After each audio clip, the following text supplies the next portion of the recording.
Alright, guys, let's keep continuing on the matrices and determinants, the core subject, and what's important from the textbook standpoint of view or from the exam standpoint of view. Okay, so just a quick recap. If you remember in the last two videos or sessions, what I explained was how did the whole notion of matrices and determinants came into existence, and what was kind of the very meaning of the coinage of the words matrices and determinants, and how that kind of words were formed, and what is the meaning of them in the literal sense.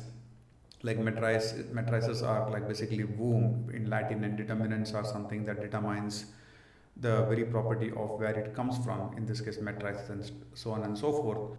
So moving on, so today let's make a short video on understanding or the beginning of understanding of different operations on matrices. We'll start with addition and subtraction in this video, and multiplication is where matrices kind of create the magic, and that's the most interesting part that will intrigue you. But let's start with addition and subtraction in this short video today, and then I'll kind of work on the next two videos on talking about multiplication in detail. Alright, so let's jump into this session of addition and subtraction of matrices. Okay, so one thing you always need to remember, and I'll be kind of repetitive about this in all the videos, is matrices, the whole concepts of matrices and determinants, you need to understand from two standpoint.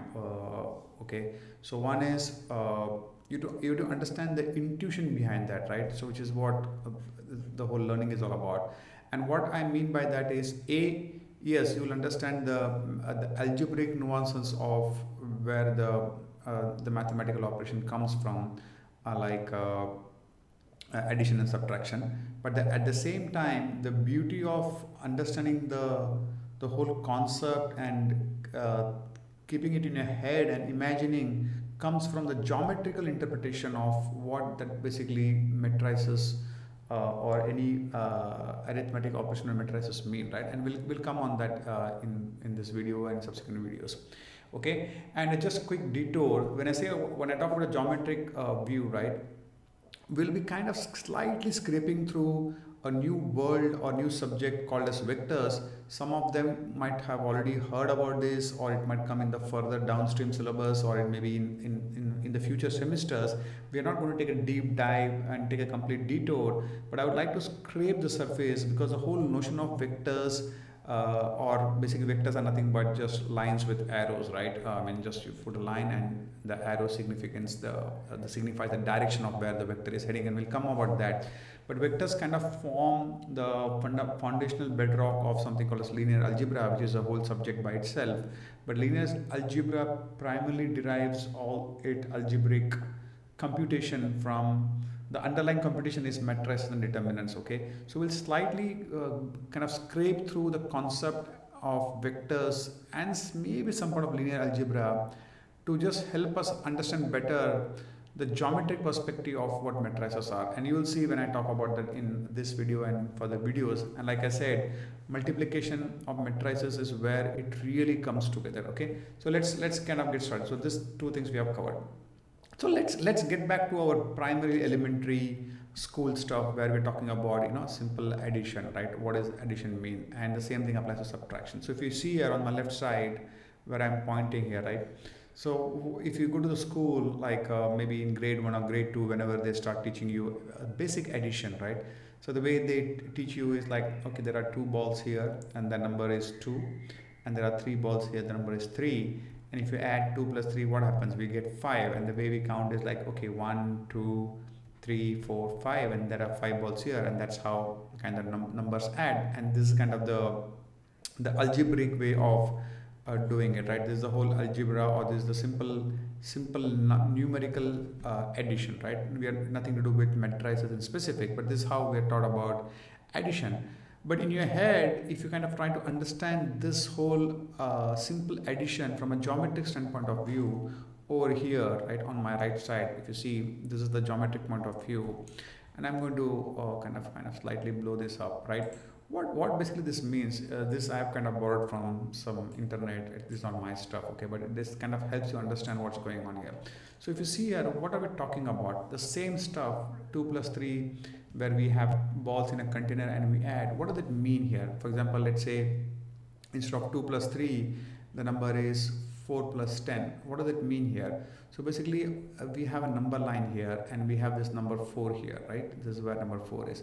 So what does 4 plus 10 plus 3 mean? Basically, from the starting point as 4, you count see there's a 4, right? You count 10 units, or you hop 10 units from here.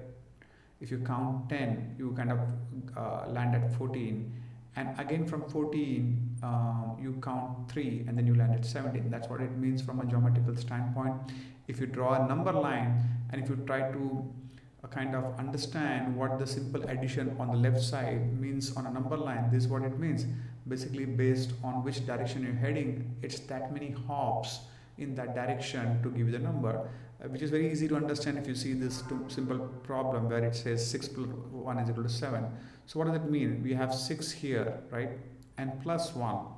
So let's say when you say plus 1, we are heading in the direction towards the right, and if it's negative, we are going to head in the direction towards the left in a single dimension or a number line. So 6 plus 1 is you point at 6 and you just take one hop. 6 plus 1 is 7, right? One hop, right?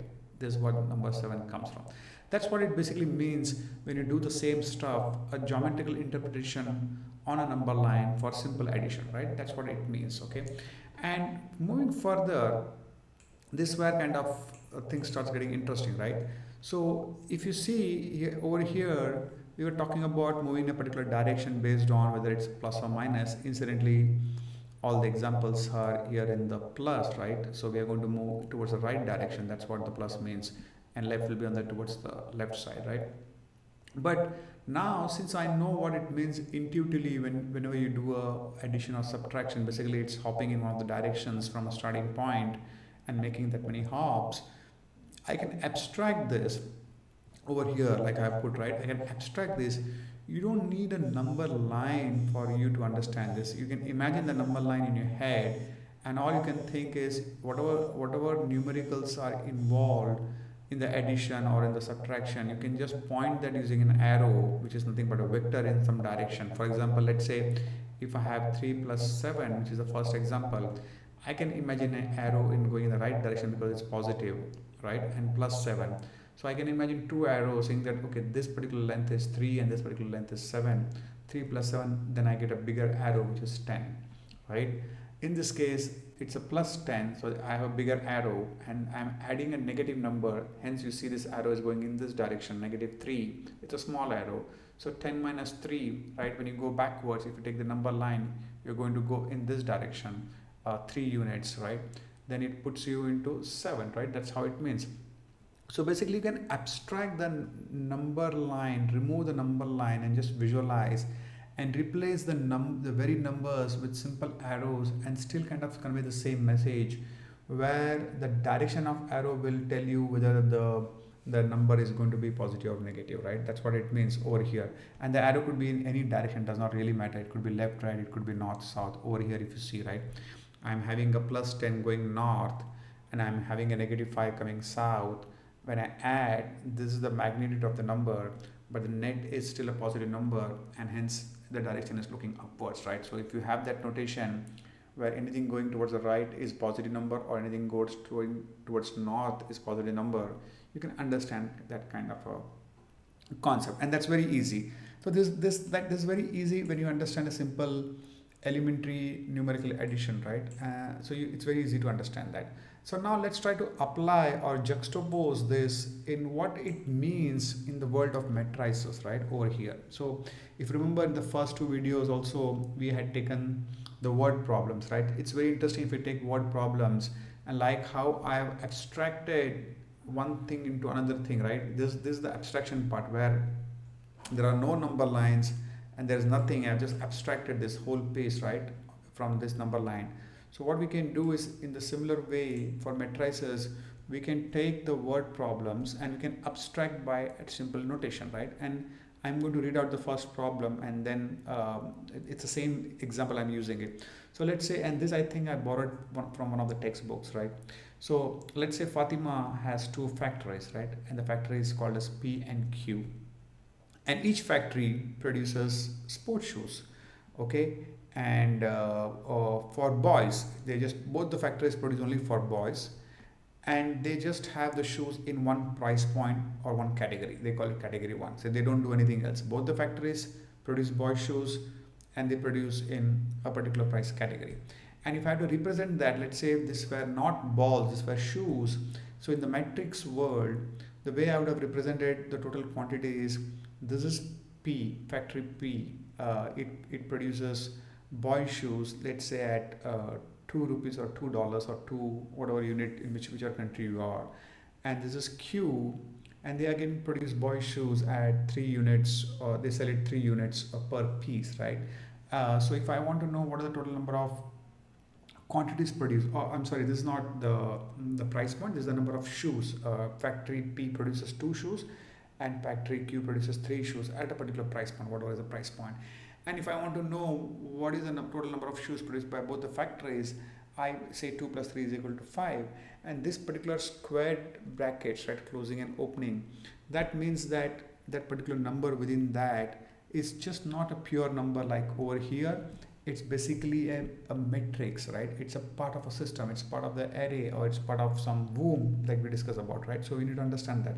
So matrix addition also kind of follows the same pattern, but when you abstract the meaning of that from the word problem, you have to apply it differently. It's just not a number. It has got some it has got some theme behind that. But when you extract that theme from the word problem and put within this squared braces, right, then the whole abstraction becomes normal, and it's just a mathematical addition. That's what it means. So I just wanted to bring this perspective on how, what is what are the similarities between numerical addition and matrix addition, and what are the how do you interpret it differently using the matrix notation when you abstract the numbers. Over here there is nothing, a number is a number over here, right? But over here, when you put them in the square brackets or square braces, it means something. So just remember that, and this is what we will kind of carry forward. Like when you have this opening and closing bracket, that means the number is a part of an array, it's a part of a system representing something. It has a meaning to that. What does it mean? In this case, 2 within the square brackets means the total number of shoes produced for the boys in factory P, and so on and so forth. Okay, just remember that. Now let's move further. Okay, now over here, if you see here, I was trying to explain you with a kind of the vectors. Like I said, I was just trying to scrape through another subject to kind of give you a sense of how the matrix or transformation or the matrix kind of plays with the vectors and the linear algebra just at a high level. So we understood, we are good up to here, right? We are good up to here in terms of number. And this, we started from the number line and we are going in specific direction. Then I said that this is just an abstraction, we remove the number line. Then I said that the arrow can be in any direction, it doesn't have to be in one direction. It could be anything, like it can go left, it can go right, or it can be just in the space, right? And that's what this concept is coming. So we should just think about the numbers just in random space, just having a sense of direction. And what does it mean? For example, let's say if I'm talking about, if the theme is I'm just going to give you a sense of direction on which way I'm driving or where I'm walking, and let's say I'm walking or heading north 10 kilometers, that's like I know this is a north direction, okay? And then after reaching 10 kilometers, I'm going to head west for 5 kilometers, right? This is what it is, okay? And this is where I start. This is my starting point, right? This is my starting point. So now the question is, okay, I went north 10 kilometers and then I went west 5 kilometers. The question is, I just want to ask a simple question. From my starting point, okay, what is my net displacement, where I am landing? This is my starting point and this is my finish point. What is my net displacement, or where am I heading? What is the direction and what is the distance I walked? The simple way to do that is without any mathematical calculation. If you do it geometrically, you take the starting point, you take the end point, the dot and the cross, and you just draw this red line, right? And that's the resultant vector. So what it says is this resultant vector not only gives you a sense of direction of where I am finally, but also tells you what is my net displacement, how far I am from my starting point, which is nothing but I've gone 10 kilometers up and 5 kilometers on the west, right? Stuff like that. So a simple vector, when I abstract it, it packs and condenses more intelligence in terms of direction and magnitude than all this number line and all those things. We don't need all these things, right? Similarly over here, right? This is going to be, like I said, if you're going north, it's positive. If you're going right, it's positive. If you're going south, this is positive. If you're going south, or if you're going towards left, it's negative, right? Let's say if you understand that. Over here, I'm traveling west 30 kilometers. That means I'm in the negative direction. And from here, I'm again traveling south in the negative direction for 40 kilometers. And I want to know, if this is my starting point and this is my end point, what is my net displacement? I can just draw a red line between these 2 points. It will give me a direction where I am, and also kind of the net displacement, or how far from the starting point I have come, right?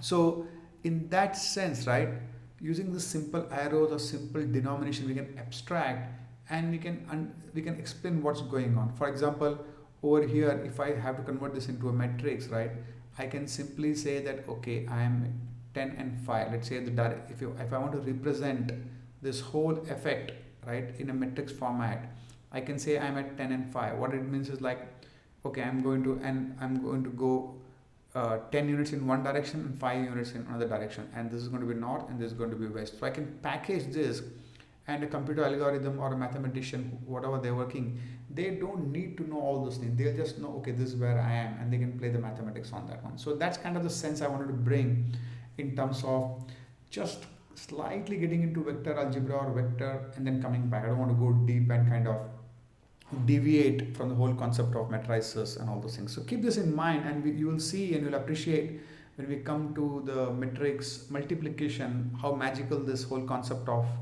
vectors will help us understand the matrices and determinants better. Okay, now moving back. Okay, now let's get back to our topic of matrices addition, right? So let's say over here I had just formed a word problem to mimic this simple numerical system, and let's say I want to add few more dimension to this. Like I had only 2 factories, we were manufacturing shoes only for boys in one price category, right? So let's say I want to slightly expand my factories. What I'm going to do now, Fatima has got 2 factories, P and Q. Each factory produces shoes, but it's not only for boys, it's for boys and girls. The price point is still the same, it's just in one price category, but it produces for boys and girls. And let's say factory P has got it produces 8 shoes for boys and 13 for girls, and factory Q is 26 for boys and 7 for girls. Let's assume that. Now we want to know what is the total quantity is produced by both the factories for boys and for girls. And how do you do that? For boys, you will add all the boys shoes. This is 8 plus 26, you will add here, which is 34. And for girls, you will have 13 plus 7, 20. So you can get the answer with this simple formula. But now my objective is to condense this intelligence, all of this intelligence, into a compact matrix notation. So what I'm going to do, I'm going to open up and close the braces. And what I'm going to do, instead of 2 factories, I'm going to call this, there are 2 matrices, right? This is one P and this is one Q, right?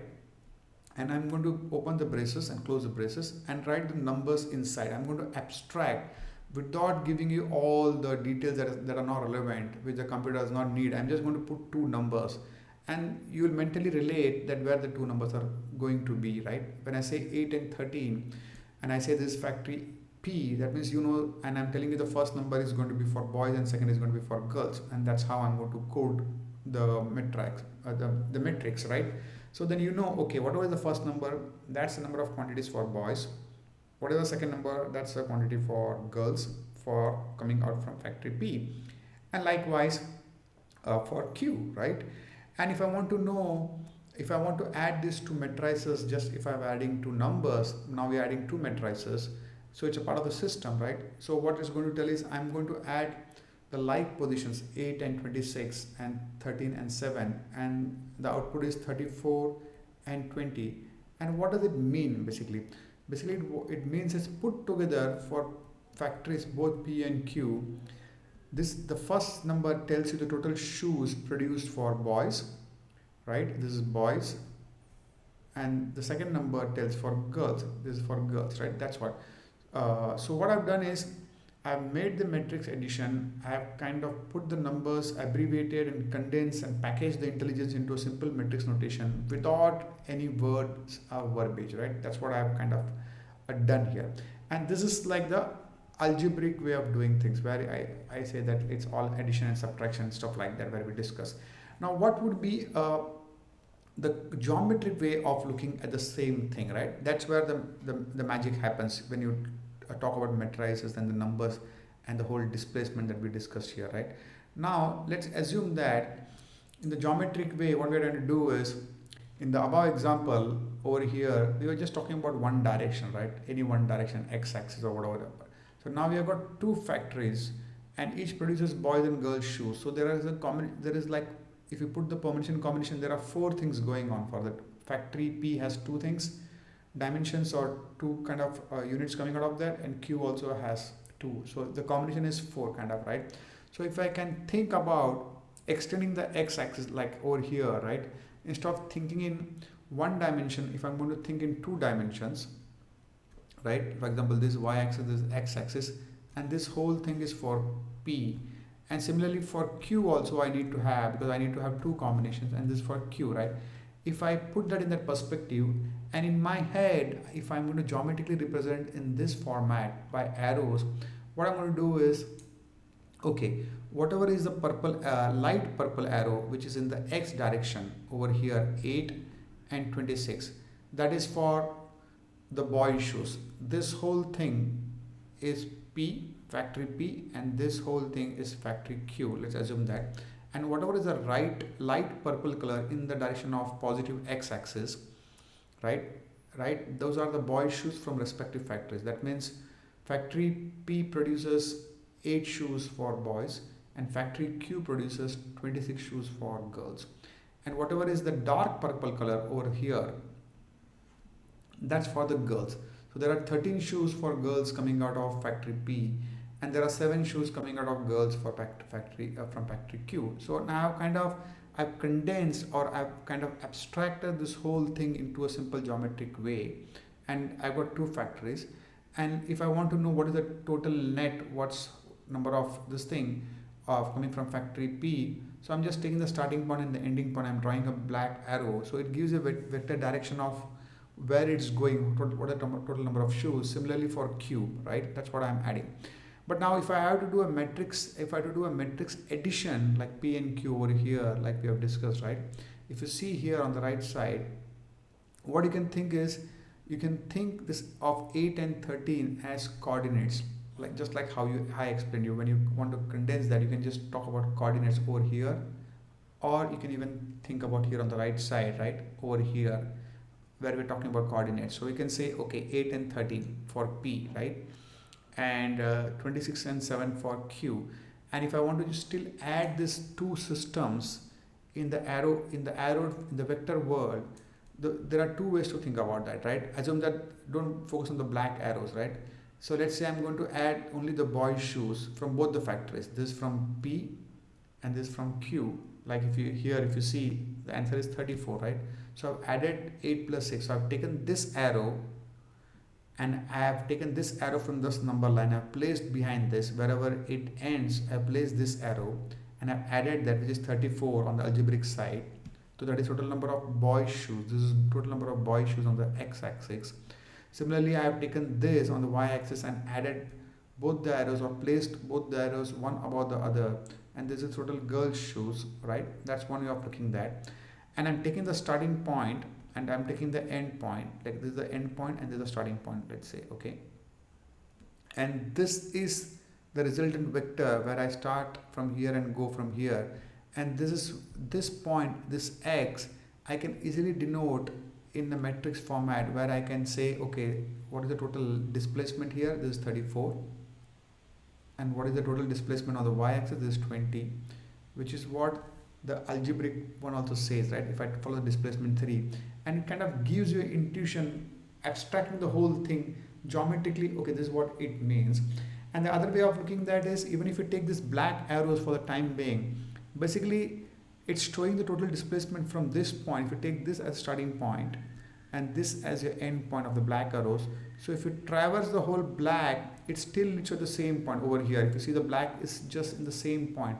So it doesn't matter whether you add the elements individually or you add the black arrows, which are the resultant vectors or the final addition for factory P and factory Q. It leads to the same coordinates, where you can represent these two numbers in a closed opening and closed parenthesis as a matrix, and these numbers mean something as a theme. What is the theme? The first number is nothing but the total number of shoes produced for boys from both the factories. The second number is total number of shoes produced for girls from both the factories, right? So you can imagine from that standpoint. Basically what it means is you can imagine building random arrows in any direction, and you can add them together with this logic, where you can place one arrow at the beginning of the another arrow. For example, this arrow, I am placing it at the end of this arrow, right? The first arrow ends here, and I'm placing this arrow over here. That's how the vector algebra kind of works here. I know it can be kind of slightly confusing why I'm going to vector algebra, but just bear with me for some time. Once we get into matrix multiplication in the future videos, you will appreciate that, okay? So now you know that we can take the word problems and abstract and use a simple notation, and you don't have to really read through the problems. If I give a simple notation, you will understand exactly what's happening, right? And I can add as many dimensions as I want to this. Over here, it was just one dimension, like just 2 and 3, one number. Over here, it was two numbers, right? Let's say I want to add more dimension. I can talk about factories, price categories, gents, ladies, sports, casual, different sizes. I can keep on adding rows and columns, and each one in the particular position will have a specific meaning, right? For example, right, see, from here I'm expanding into this matrix. Like if you say this matrix is totally different, right? So what does it mean? What is it I'm trying to explain here? Fatima's got two factories, P and Q. Let's say this is P and this is Q. Each factory produces shoes, sports shoes for boys and girls, okay, in two different price points, okay? There are two different price points. So what does it mean? This is for boys at one price point, and this for boys in another price point. Now, these two numbers are for girls at different price points, and this coming from factory P. Likewise with factory Q, right? And if I want to add the total quantities for boys at a particular price point, I take the respective positions just like how I explained, and I explained. So this is nothing but this P plus Q, and what each of these numbers mean after addition is the total number of shoes for boys at the first price point. This will be the total number of shoes for the boys at the second price point, right, over here. Similarly, this will be total number of shoes from both the factories for girls at one price point, and this will be the total number of shoes for girls from both the factories at another price point.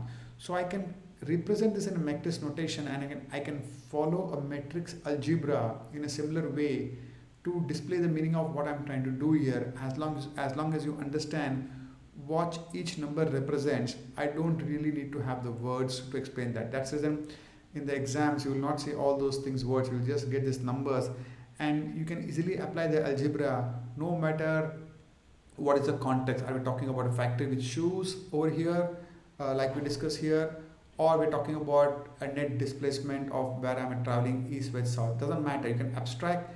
As long as you can apply the matrix algebra following the rules, it will still make sense of what you're talking about, right? That's the whole concept of matrix algebra or addition and subtraction, right? And same way, if I'm going to extend into three dimensions, where for example there are two factories P and Q and three price categories, right? So I have got boys, girls, and small babies, right? So this whole thing is P, and this is boys, this is girls, and this is small babies, and each one is a price point. I'm selling shoes at one price point for boys, another price point for boys, another price point for boys, right? And similarly this is for Q, right? Same thing for Q, and I can similarly add P plus Q the way it is added, and this is the net result of P plus Q. Now what this basically tells me is this is boys, this is girls, this is small babies, and each one, this is price point 1, PP1, this is PP2, and this is PP3. So in a nice way, with the rows and columns, these are rows and these are columns, right? In a nice way, I can compactly package the numbers to represent, and I can perform algebra where a computer algorithm can be coded saying that you should take this number and add it without worrying about what is the problem related to it. That's where the abstraction kind of comes in.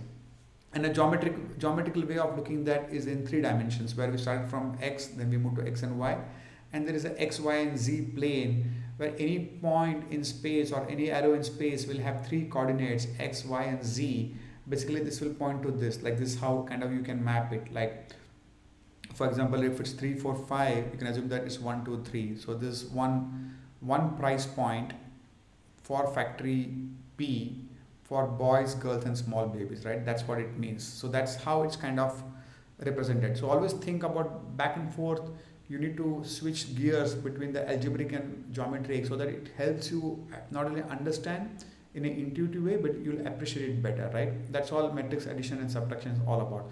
Now, if I'm going to close it and completely abstract, it's very simple, right? Now you don't have to worry about whether it's a factory or whether it's a what kind of word problem it is. You don't have to worry. Now you're completely abstracted. You just worried about the numbers and you're going to do simple addition. So what is that? Matrix addition. There is matrix 1, there's matrix 2. We can think about this as factory P and Q, but we don't want to talk about that. We are just thinking, okay, I have got 2 matrices. I'm going to add that. And we always need to have both the matrices of the same dimension. For example, the number of rows and number of columns need to be same, which I'll be explaining what is row and column. But this is row 1 and row 2, and this is column 1 and column 2, right? Column 1 and column 2, this is row 1, row 2. So whenever you are adding 2 matrices, it needs to have the same constitution, same number of rows and same number of kind of columns to add and subtract, right? And rest is simple mathematical addition. You just add or subtract the respective positions, and you can think them as a vector algebra in the geometric sense or simple mathematical numerical addition. And this is the resultant matrix, right, where you have these 4 numbers, and these numbers basically could mean something when you connect it back to the original word problem. And similarly, this is the example of subtraction, where you subtract the individual positions and keep them in the matrix format. As long as you put them in the square braces, people will understand that it's a 2-dimensional matrix where you have got 2 rows and 2 columns. And this is like the same thing where you're adding the respective positions.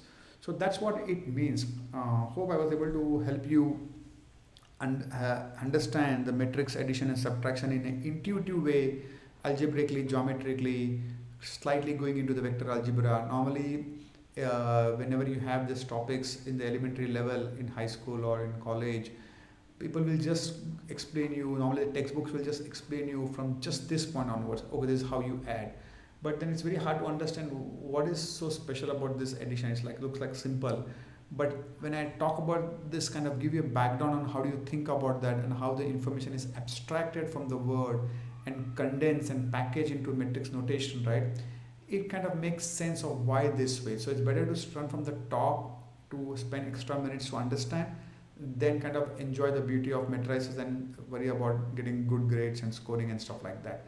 So with that, I'll close this video, and the next 2 videos will be on matrix multiplication, and that's where the most beautiful things happen of how multiplication works in matrices, and it will open up the whole new world for you. More coming up in the next video. Stay tuned.